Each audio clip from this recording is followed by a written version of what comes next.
that make a difference in terms of providing great care that gets great outcomes without compromising our energy and our ability to sustain ourselves through our businesses and to also create a great life for ourselves.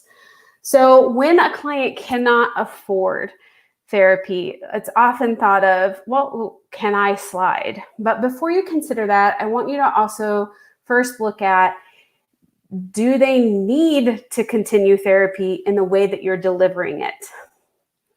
Now, not everyone can move to every other week or once a month or those kinds of service options.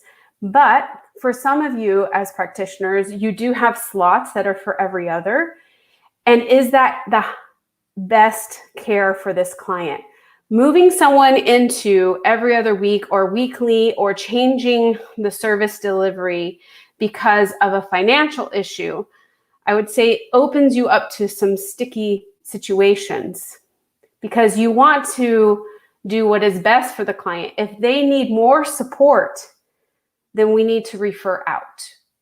Okay, if they cannot continue to afford therapy and they need that level of therapy that you're providing, then it's time to refer out. The other option is to change the type of therapy provided. So for example, maybe they've been coming into individual. Is there a group therapy option where they have like a lower cost and still continued frequency of care? I don't know if you've ever been in group therapy. I've been a client of group therapy and I've led group therapy. And it is dynamic and transformative.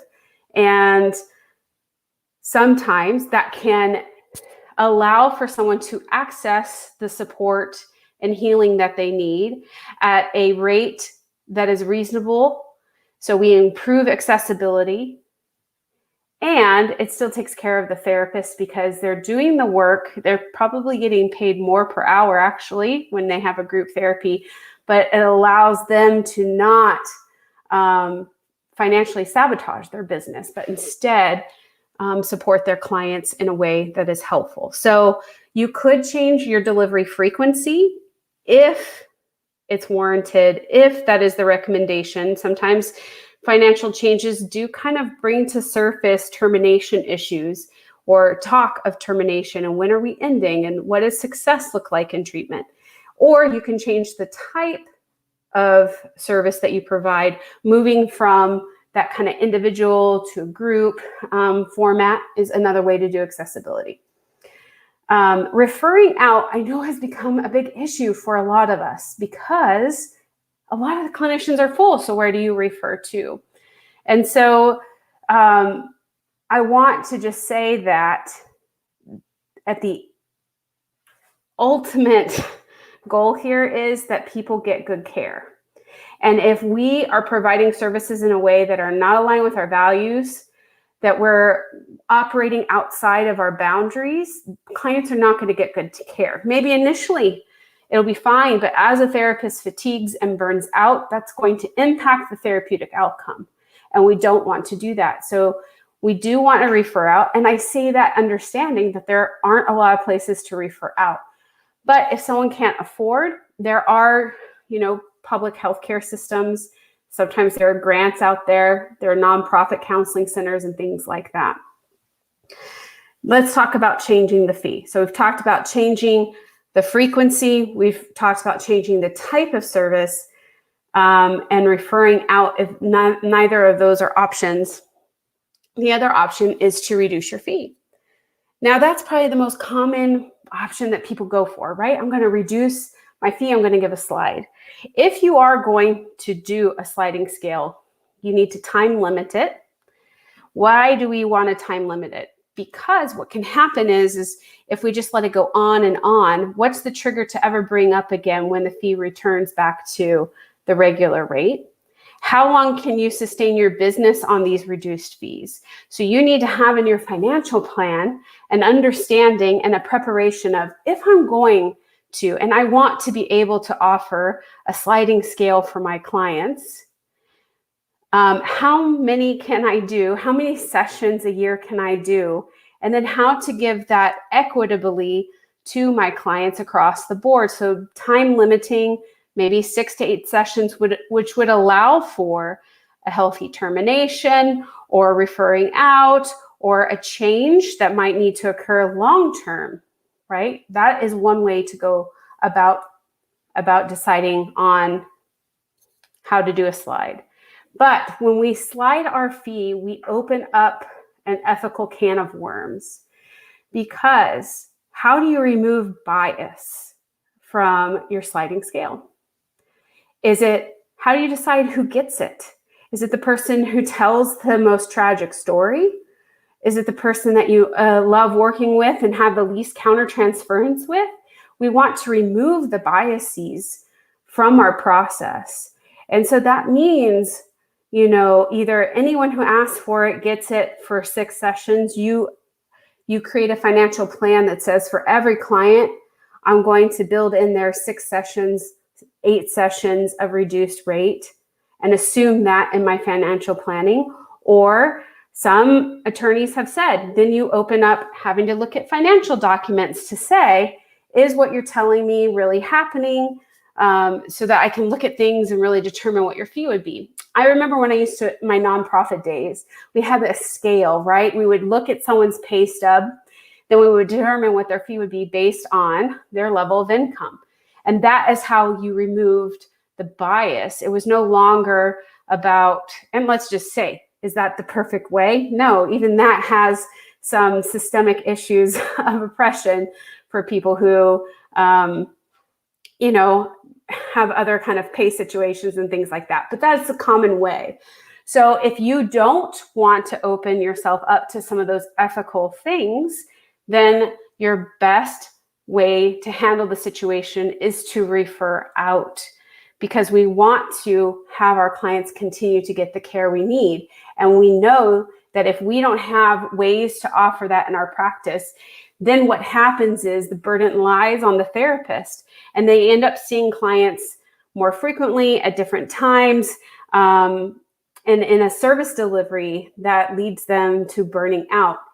Systemic issues cannot be carried on the backs of individual therapists. You cannot rectify some of the issues that we have in our community alone in your practice. What you can do is plan for clients not being able to afford therapy, and then determining how much you can support that without taking away from your livelihood. Because if you want to do this work for the long haul, that means you have to feed yourself, clothe yourself, get rest, be able to save for future, if you get sick, if you want to retire.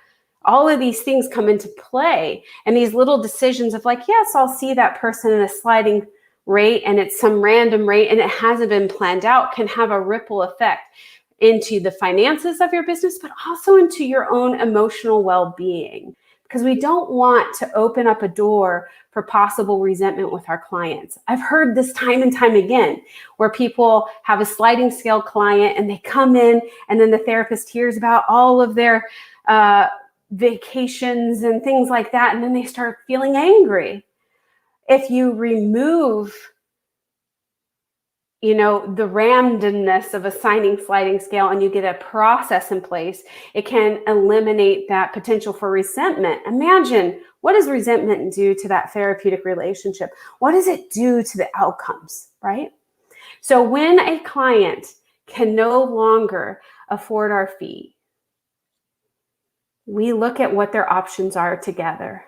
If you have the availability to do every other week, and if that is in the best interest of the client, you can change delivery frequency. If they still need regular support, you could change to group therapy if that's something you offer. So changing the mode of service. Or you can plan in your finances to do sliding scale, and you need to do that in a way that creates equity for all. That means anyone could access it. and get the same response. It removes bias and it improves access without burning you out. Or you can refer out to the resources that do exist in the systems that we work in currently. Are they perfect? No, but they can still support a client. Many of them still can. So I want to encourage you of when a client comes to you and says, I can't afford therapy anymore, it's not all on you to take that burden and say, well, I will do whatever it takes. You need to know your boundaries and what you can do to support that client within the systems that we have in our mental health care system. Particularly, this applies mostly to US.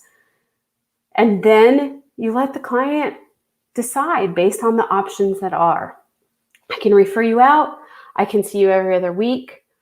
And it may not be an option for you right now based on where you're at in your business to do a sliding scale, or you don't even want to touch that ethical can of worms. That's okay. It's tough. We want to help everybody, but we have to do it in a way, in a pace that is sustainable and that will allow us to do good work. So if you have more questions about this, or you've been bumping up against fee stuff with your clients, we have a free training on how to set fees, and we have an entire free community out there to support you. And it's not on Facebook. So you can get off the social media rat race and really just focus on the stuff that your business needs. And our How to Set Fees training is available for one free CE, and we'd love to have you. So I want you to just think through, what am I doing here to prepare for some things that can come up with clients? And this is one of them, the inability to continue therapy because of the fee. Have a plan in place, and then that can help you continue to provide great service for the long haul in your community. Thanks for being here, and we'll see you next time.